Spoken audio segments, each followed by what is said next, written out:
Hello दोस्तों, नमस्कार। Welcome back my YouTube channel S S Gupta. ये 2019 का लास्ट पार्ट है। इससे पहले मैं 3 पार्ट में सी सेट पेपर 2019 का PYQ का सोल्यूशन मैं बता चुका हूँ। इसमें आपको 60 से 80 तक जो भी मैथ्स और रीजनिंग होंगे उसको बताया जाएगा। पिछली वीडियो यदि आप नहीं देखे होंगे तो उसको पहले देख लें, लिंक डिस्क्रिप्शन में दिया गया है। उसके बाद फिर 2020 का आएगा, उसके बाद 2021 का आएगा और इसी तरह से पूरा PYQ करवा दिया जाएगा। तो इसमें हम लोग देखते हैं कहाँ से कहाँ तक, 60 से लेकर के 80 तक जो भी मैथ्स और रीजनिंग होंगे। पिछला वीडियो में सारे मैं अच्छे से बता चुका हूँ। उसके बाद फिर कंप्रहेंशन भी रहेगा। तो चलिए शुरुआत करते हैं। 60 to 80 के बीच में मैथ और रीजनिंग, 60 से लेकर के 61 से लेकर के आपको 67 तक कॉम्प्रहेंशन था, जैसा कि सभी पार्ट में आपको मिल रहा था। इसमें 68 में क्या है, रीजनिंग। यदि बी से आगे, बी को लेकर के अंग्रेजी वर्णमाला का प्रत्येक एकांतर अक्षर छोटे अक्षरों में लिखा जाए और शेष अक्षरों को बड़े अक्षर में लिखा जाए तो वर्ष के उत्तरार्ध के प्रथम मास को कैसे लिखा जाएगा। बहुत ही नॉर्मल क्वेश्चन है। इसमें यह बताया जा रहा है कि बी से आगे, यानी बी से स्टार्ट करना है और आगे पूरा लिखना है। किस तरह से लिखना है, एकांतर, मतलब एक को छोड़कर एक को छोटा लिखना है, उसके बाद फिर बड़ा लिखना है। जैसे बी को छोटा लिखेंगे, सी बड़ा, डी छोटा, ई बड़ा, एफ छोटा, जी बड़ा, ए छोटा, आई बड़ा। इस तरीका से आगे बढ़ेगा। तो आपको उत्तरार्ध, वर्ष के उत्तरार्ध यानी आधा के बाद, यानी 7वां महीना, 7वां महीना क्या होता है, जुलाई। जुलाई इस तरीके से लिखा था है। तो इसको आप कैसे लिखेंगे, देखिए यहाँ पे जो छोटा अक्षर लिखा जा रहा है, स्मॉल लेटर, वो है 2 पोजीशन 4 6, इसको कलर चेंज कर दो, 6, इस तरीका से, ठीक है। और जो ऑड नंबर है यानी 3 5 7, वो लिखा जा रहा है बड़ा अक्षर में। तो आपको पहले ये समझना है कि जुलाई जो है इसका पोजीशन क्या है। जे किस पोजीशन पर आता है, 10, और यू कौन सा पोजीशन, 21, एल 12, वाई 25। अब देखिए ये 10 है, 10 क्या है, इवन नंबर। इवन नंबर को किस तरह से लिखा जाता है, छोटे अक्षर। ये क्या होगा, जे छोटा। 21 ऑड नंबर, ऑड नंबर को किस अक्षर में, बड़े अक्षर में। तो ये यू क्या होगा, बड़ा। फिर है 12 इवन नंबर, एल छोटा, ऑड बड़ा, छोटा बड़ा छोटा बड़ा, छोटा बड़ा छोटा बड़ा। किधर है, ये सी होगा, यहाँ पे बड़ा छोड़ दिया गया है, ठीक है। ये सी इसका आंसर होगा, करेक्ट आंसर। ये टाइपिंग मिस्टेक है। अब हम लोग चलते हैं 69 नंबर क्वेश्चन। 69 नंबर क्वेश्चन देखता हूँ कौन सा रीजनिंग का है या मैथ का है। पहले प्रश्न में पढ़ता हूँ, उसके बाद बताता हूँ। ये शायद मैथ का ही है क्योंकि लंबाई की बात हो रहा है इसमें। सुनीता कागज के एक पत्र को 3 टुकड़ों में काटती है। पहले टुकड़ों की लंबाई एक अंक वाली 3 विषम अभाज्य संख्याओं के औसत के बराबर है।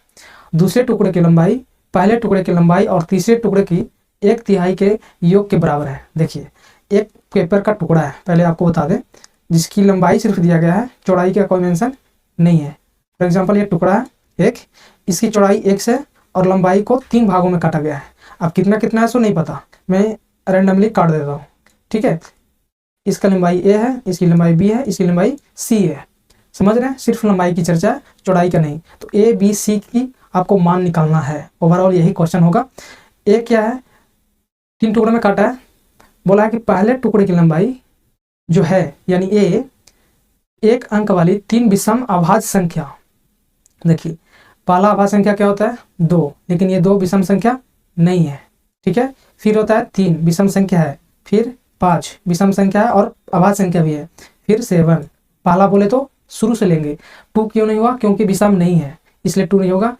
अब इसको ऐड करेंगे तो कितना होगा, 5 3 8 7 15। इसका औसत बोला है, औसत बोले तो 3 से डिवाइड कर देंगे, 5, यानी ए का वैल्यू कितना आया, 5, ठीक है। ए का वैल्यू 5 आया, करेक्ट। अब हम लोग चलेंगे बी का। बी को निकालने के लिए क्या करेंगे, बी के बराबर बोला है कि दूसरे टुकड़े की लंबाई पहले टुकड़े की लंबाई और तीसरे टुकड़े की 1/3 के योग के बराबर है। पहला कितना है, 5, प्लस तीसरे का 1/3 बोले तो 3, ये है दूसरे टुकड़ा का लंबाई। अब तीसरा का क्या बोला भाई, सी बराबर क्या बोला है, सी वाला बोला है कि तीसरे टुकड़े के 1/3 हो गया। ये तीसरे टुकड़े की लंबाई अन्य 2 टुकड़ों की लंबाइयों का योग के बराबर है, यानी ए प्लस बी। ए कितना है, 5, बी कितना होगा, ये दोनों को ऐड कर देंगे, ऐड करेंगे ना, ये होगा सी की लंबाई, करेक्ट।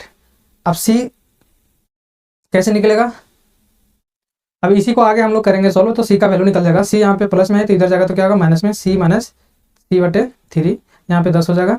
अब सी 3 है, 3 में से माइनस करेंगे, इसका सॉल्व करेंगे, ये एलसीएम कितना आएगा 3, 3c minus C is equal to 10। उसके बाद सॉल्व करेंगे, फिर इसको लेके जाएंगे उधर तो क्या आ जाएगा 2c इज इक्वल टू 30। अब c इज इक्वल टू कितना आ गया 15। अब 15 यहाँ पे रख देंगे तो 5 आएगा, 5 5 10 हो जाएगा, यानी b का वैल्यू कितना आ जाएगा 10, यहाँ पे 10, यहाँ पे 15। a का वैल्यू कितना आया 5, b का 10 और c का 15। बहुत ही अच्छा क्वेश्चन, इजी नहीं था ये, बहुत हार्ड क्वेश्चन था। तीनों को ऐड करेंगे, क्या है कागज के मूल पत्रक की लंबाई कितना होगा, तो मूल बोले तो तीनों को ऐड कर देंगे 30 होगा, करेक्ट। अब हम लोग चलेंगे 70 नंबर क्वेश्चन। 70 नंबर क्वेश्चन क्या है, ये है रीजनिंग का, आप इसको रीजनिंग में डाल सकते हो। इसमें यह बताया गया है कि ऐसे कितने 5 हैं जिसके ठीक पहले 3 नहीं है किंतु ठीक बाद 7 है, ठीक बाद 7 है, 5 के ठीक बाद 7 है बट पहले नहीं होना चाहिए, तो ये है। इसके पहले एक है यानी 3 नहीं है, और 7 भी है यानी 1 मिल गया। फिर है 5, 7 तो है बट पहले 3 है इसलिए नहीं होगा। 5, 7 तो है बट पहले 3 है इसलिए ये भी नहीं होगा, ओनली 1 होगा, इसलिए एक आंसर, करेक्ट। अब हम लोग चलेंगे 71। ये क्या है, ये है ब्लड रिलेशन। ब्लड रिलेशन मैं पढ़ा चुका हूँ, वीडियो बना चुका हूँ, उसमें अच्छा से बताया गया है कि कोई भी ब्लड रिलेशन का क्वेश्चन को कैसे हम लोग बनाते हैं। सबसे पहले कोई हार्ड चैप्टर नहीं है, बहुत नॉर्मल है, बस इसमें यह ध्यान देना होता है कि आपको वो जो ट्री होता है ना उसको बनाना आना चाहिए, और थोड़ा सा कॉन्सेप्ट भी लगता है। पहले इसको पढ़ते हैं कि हार्ड या नॉर्मल है। इसमें देखिए ये प्रश्न बोला है कि जी जो है विधवा है और डी के पिता एफ की साली या भाभी है। देखिएगा सेंटेंस कितना कॉम्प्लेक्स कर दिया गया है, यानी जी जो है से विधवा औरत है, और ये जो है डी के पिता एफ है, यानी एफ जो है पिता है, और ये पिता किनका है डी का, इन्हीं का ये जो हुए भाभी या साली होंगे, ठीक है। इनका कोई भाई होगा, उनका ये पत्नी है, भाई मर चुका है। अब है बी और डी एक ही माता पिता के संतान है, यानी जो डी है बी का भाई या बहन कुछ भी हो, ठीक है। और ए बी के पुत्री है, ए जो है बी का बेटी है, ठीक है। सी बी के रिश्ते में चचेरा भाई, मेरा फुफेरा भाई बहन कुछ भी हो सकता है। सी जो है बी का, यानी इसका सी मेरा फुफेरा चचेरा कुछ भी हो सकता है, तो मान लेते हैं इसी का बेटा या कुछ भी बेटी होगा, कौन सी। ये चर्चा नहीं है, कजन बोला सिर्फ, भाई या बहन कुछ भी हो सकता है, ठीक है। अब बोला है कि ई कौन है। देखिए ऊपर में बोला गया था 3 वोमेन है, ओके, और 3 वोमेन है तो यहाँ पे एक बेटी हो गया, ये विधवा मिल गई, एक और आपको सेट करना है औरत को, तो इन दोनों में तो होगा नहीं, इसमें भी नहीं होगा, तो जब भी होंगे तो ये पापा के साथ ये एडजस्ट हो जाएंगे, मम्मी बन जाएगी, ठीक है। ई कौन है, तो एफ की पत्नी है। अब हम लोग प्रश्न पढ़ते हैं, ई कौन है भाई, एफ की पत्नी है, करेक्ट। मैंने यहाँ पे बताया ए की दादी या नानी है, ए की दादी या नानी है, करेक्ट। सी की चाची या मौसी है, सी की चाची या मौसी है, ये भी सही, तीनों के तीनों सही है, ठीक है। कौन सही है, सही उत्तर चुनना है आपको, तो तीनों सही होंगे, समझ रहे हैं। बहुत ही मॉडरेट बोल सकते हो, हार्ड भी बोल सकते हो, इस टाइप का क्वेश्चन है। अब है 72 नंबर क्वेश्चन, यह है रीजनिंग का डाइस चैप्टर से, जिसको हम लोग क्यूब एंड डैश पढ़ते हैं ना, उसका एक चैप्टर है, ये क्वेश्चन है। इसमें यह बोला गया है कि किसी घन के प्रत्येक फलक को काले या सफेद रंग से रंगा जा सकता है, तो उस घन को कितने विभिन्न तरीकों से रंगा जा सकता है। देखिए एक घन में कितने फलक होते हैं, तो 6 फलक होते हैं। कितने फलक होते हैं, 6 फलक। तो आपको कौन कौन कलर से कलर करना है, 2 कलर, एक ब्लैक और एक वाइट। तो आप कितने तरीकों से कलर कर सकते हैं, फलक यानी फेस, 6 फलक होते हैं। देखिए इसमें 2 कलर लेना है आपको, एक ब्लैक लेना है, एक वाइट लेना है, तो आप कितने तरीकों से इसको कलर कर सकते हैं। देखिए इसको पहले नंबर हम 6 के 6 ब्लैक ले लेंगे, एक तरीका 6 के 6 वाइट ले लेंगे, या तो एक ब्लैक लेंगे या 5 वाइट लेंगे, या एक वाइट लेंगे या 5 ब्लैक लेंगे, या 2 ब्लैक लेंगे या 4 वाइट लेंगे। सेम कंडीशन यहाँ भी 2 वाइट लेंगे या 4 ब्लैक लेंगे, ठीक है। लेकिन ये 2 जो ब्लैक होगा उसमें 2 पॉसिबिलिटी बनेगा, एक नहीं 2 तरीका से बन सकता है, एक अपोजिट, एक ऊपर भी ब्लैक और नीचे भी ब्लैक हो सकता है, या ऊपर ब्लैक या यहाँ ब्लैक रख सकते हैं, यहाँ बगल में रख सकते हैं, कहीं भी रख सकते हैं। तो इसका एक तरीका नहीं, इसका 2 तरीका हो जाएंगे, इसका भी 2 तरीका होंगे। अब अगला ये एक कंडीशन, 2 3 4, 5वां 3 ब्लैक 3 वाइट, यहाँ भी सेम लेकिन ये दोनों सेम हो गया ना, इसलिए इसको ज़्यादा नहीं लेंगे। 4 दूना 8 और 2 10, यानी कितना, इसका भी 2 तरीका निकलेगा। तो टोटल के टोटल 10 तरीकों से हम कलर कर सकते हैं। ठीक है, बहुत ही आसान है, इसमें कॉन्सेप्ट लगाना है सिर्फ। अब है अगला प्रश्न कि समीकरण एक्स वाई जेड बराबर 6 है तीनों को ऐड करने के बाद, यानी प्रश्न है कि x plus Y plus Z is equal to 6। तो आपको ये बताना है कि x y z के कितने ऐसे धनपूर्ण संख्याएं हैं जो 6 आ सकता है। तो देखिए 6 लाने के लिए हमें कौन कौन सी संख्या रखना पड़ेगा। x की जगह पे 1 रख सकते हैं, तो यहाँ पे 2, यहाँ पे 3, एक तरीका बराबर 6 आएगा ना। यदि यहाँ पे 2 रखेंगे तो यहाँ क्या रखना पड़ेगा, कुछ भी 2 रखेंगे तो क्या रखना पड़ेगा, 2 3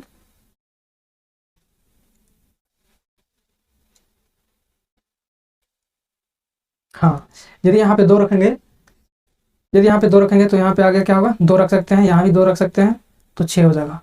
3 नहीं रख सकते, क्यों, क्योंकि यहाँ पे 3 रखेंगे, जैसे देख लीजिए क्यों नहीं रख सकते 3। अब क्या रखें, यहाँ पे 4 रखेंगे तो 7 हो जाएगा, हमें 6 लाना है।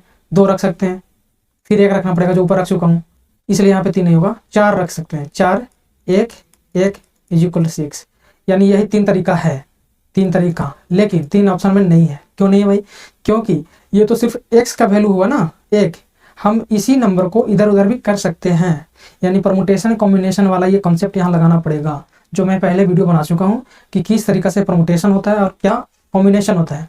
तो देखिए ये बताया गया है कि 3 नंबर को कितने प्रकार से हम रख सकते हैं, तो क्या लिखेंगे 3 का फैक्टर, ठीक है, इसका इज इक्वल टू 6 होगा।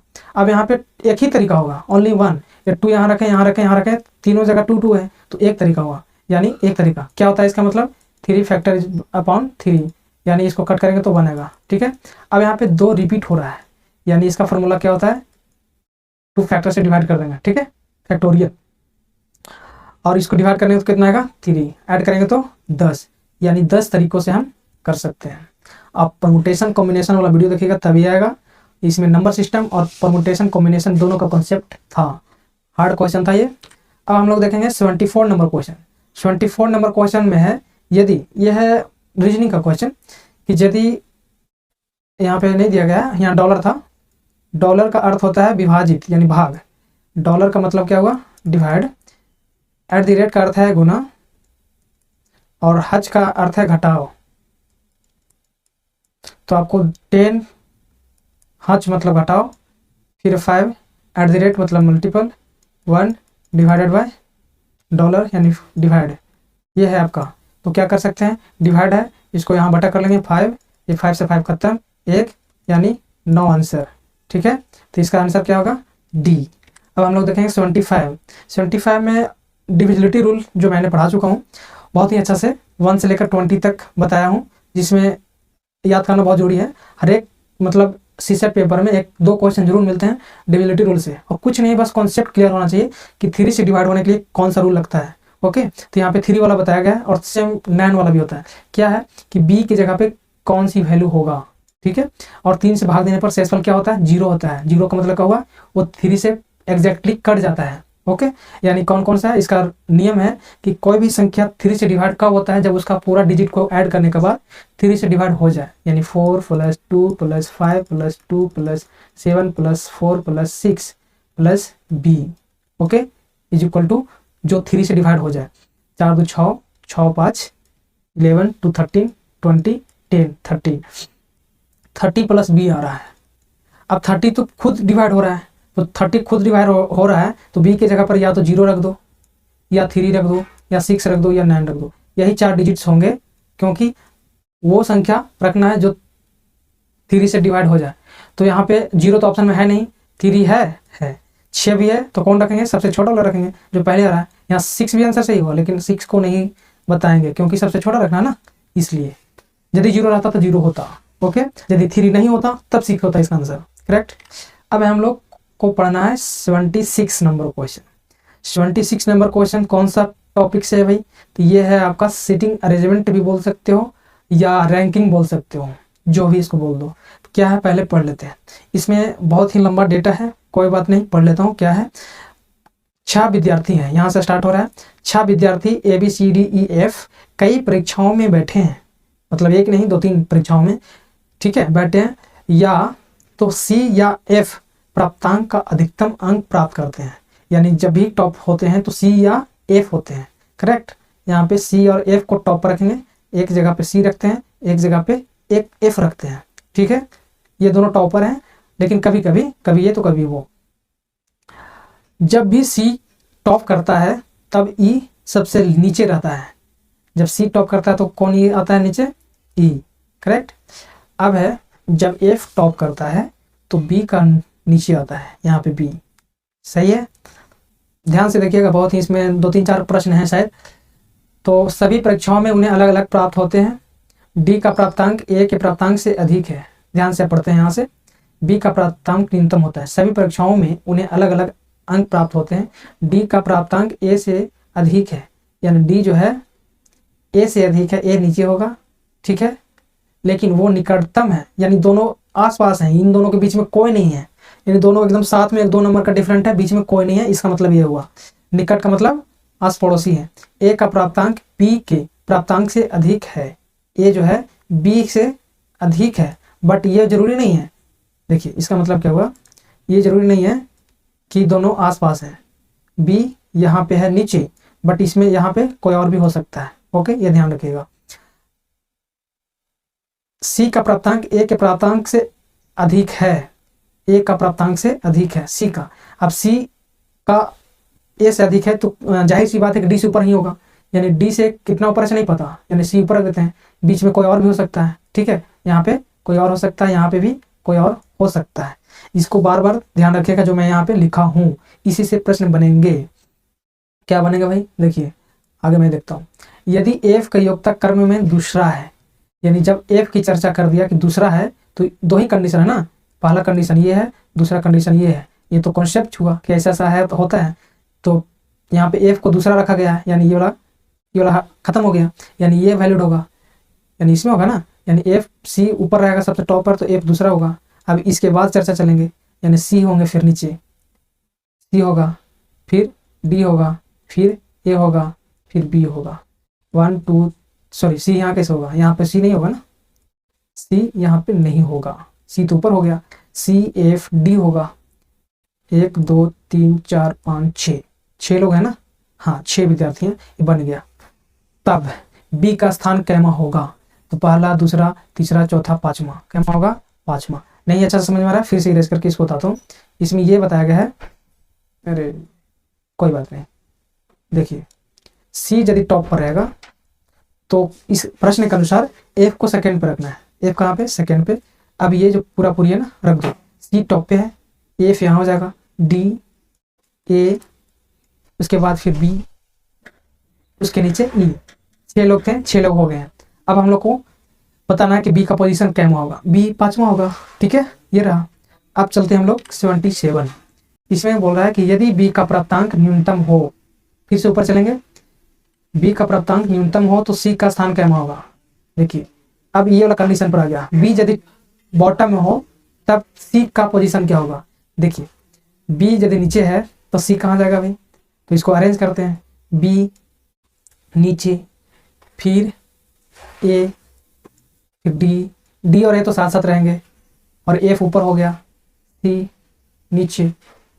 अब ई को रखना है, ई कहाँ रखाएगा, सी और डी के बीच में, हाँ जी, यहाँ भी ई हो सकता है और यहाँ भी ई हो सकता है, यानी पहला, दूसरा, तीसरा या पांचवा, तीसरा या पांचवा।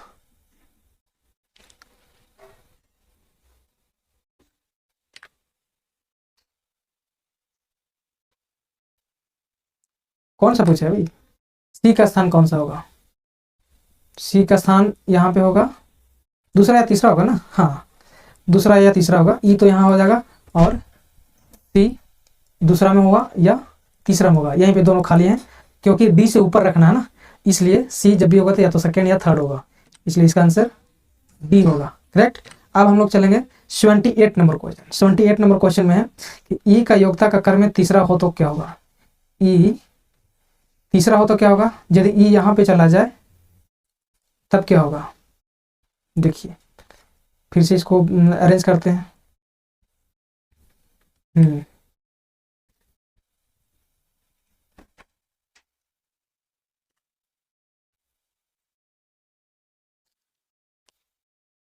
क्योंकि ई यदि तीसरा हो जाए तो ये तो खत्म हो गया, करेक्ट। तो ये पोजीशन पर जाएगा, यानी एफ ऊपर होगा और बी नीचे होगा। बी नीचे हुआ तो ए तुरंत होगा, फिर ए के बाद डी होगा, डी के बाद ई होगा, ई के बाद सी होगा। 1 2 3 4 सी, क्या बोला है भाई, ई का, हाँ तीसरा हो, सही है, सी यहाँ हो जाएगा। तब क्या बोला है, निम्नलिखित में से कौन सा सही होंगे। ई का प्राप्तांक सी के प्राप्तांक से अधिक होगा। ई अधिक होगा, देख लो यहाँ पे, नहीं, गलत। सी का प्राप्तांक ई से अधिक होगा, हाँ ये सही है, सी का ई से अधिक होगा। देखिए इसको बहुत ही आसान क्वेश्चन था, लेकिन स्टेटमेंट ऊपर नीचे था इसलिए थोड़ा सा कन्फ्यूजन था, बट कोई नहीं, बस अरेंज करने आ गया तो ये आसान क्वेश्चन था, सही है। अब हम लोग चलेंगे स्टेटमेंट 79 नंबर क्वेश्चन में है कि आगे आने वाले 2 प्रश्नों, यानी स्टेटमेंट दिया हुआ है उसके बाद आपको बताना है। पहला में है कि सोहन के वजन का दुगना, यानी पहला कंडीशन में है कि सोहन को दुगना कर दिया जाए तो मोहन के वजन या रोहन के वजन से कम होगा, यानी कम हो जाएगा मोहन या रोहन के वजन से यदि सोहन में दुगना कर दिया जाए फिर भी, ठीक है। यानी सोहन को दुगना करने के बावजूद भी इन लोग के बराबर नहीं पहुंच पा रहा है, यानी सोहन छोटा है इन दोनों से। इस कंडीशन में क्या पता चल रहा है कि सोहन सबसे छोटा है, सोहन सबसे छोटा है, ठीक है। इस कंडीशन में ये पता चला। अब है कि सेकंड कंडीशन में रोहन के वजन को दुगना कर दिया जाए, आर को दुगना कर दिया जाए तो दोनों से अधिक हो जाता है, यानी मोहन से और सोहन से अधिक हो जाता है। बट यहाँ पे हम ये नहीं कह सकते हैं कि रोहन को दुगना करने के बाद मोहन का एज से अधिक है, क्योंकि दुगना कर रहा है। दुगना करने का मतलब हुआ कि फॉर एग्जाम्पल आप बोल लो, मान लेते हैं 8, सॉरी रोहन का एज 8 है, इसका एज 10 है, ठीक है। 8 को दुगना करेंगे तो कितना होगा, 16। अब 16 तो अधिक होगा ना 10 से दुगना करने के बाद, तो क्या रोहन बड़ा हो गया मोहन से, नहीं। इसलिए हम रोहन और मोहन में ये नहीं कह सकते कि कौन बड़ा है, हो सकता है रोहन बड़ा हो या तो मोहन बड़ा हो, इसलिए कंडीशन में कंफ्यूजन है कि बड़ा कौन है, छोटा पता चल गया है। अब हम लोग चलेंगे प्रश्न पर। निम्नलिखित में से कौन सा सही है, मोहन का वजन अधिक है, गलत है, हम नहीं कह सकते। सोहन का वजन अधिक है, सब अधिक है, यानी डी में है कि निर्धारित नहीं कर सकते, यानी आंसर डी होगा। अब हम लोग को लास्ट क्वेश्चन, लास्ट में बोला है कि मोहन का वजन न्यूनतम है, नहीं, न्यूनतम तो सोहन है ना, सोहन का वजन न्यूनतम है, यानी ऑप्शन बी नंबर है। कौन होगा इसका आंसर, बी, राइट, यानी सबसे छोटा सोहन। ये था आपका 2019 का पूरा 80 का 80 क्वेश्चन पार्ट 4। अब हम लोग अगले वीडियो में देखेंगे 2020 का, इसी तरह 4 पार्ट में लाऊंगा, 1 से 20 तक, फिर 20 से 40 तक, 40 से 60 तक, 60 से 80 तक, क्योंकि आधा घंटा का वीडियो रहेगा तो आसान रहेगा समझने में। और यदि आप नहीं हो, सीसेट का तैयारी कर रहे हो, यूपीएससी का पेपर फॉर्म भरना चाहते हो, तो सीसेट बहुत ही हार्ड मतलब पेपर है, बहुत लोग इसमें फेल होते हैं और बहुत ही नॉर्मल है। मैथ और रीजनिंग यदि आपका अच्छा रहे या कॉम्प्रिहेंशन में आप ध्यान दे दें तो ये सीसेट कोई बड़ी बात नहीं है, क्वालिफाइंग पेपर है। इसमें मात्र 66 प्लस नंबर लाने होते हैं, तो कोई हार्ड नहीं है। बस ध्यान देने की बात है कि आपको बेसिक मैथ और रीजनिंग का थोड़ा सा नॉलेज जरूरी है, इसके लिए आपको सिर्फ प्रैक्टिस चाहिए, आप क्वालिफाई जरूर कर पाएंगे। तो मिलते हैं फिर अगले वीडियो में, तब तक के लिए बाय बाय।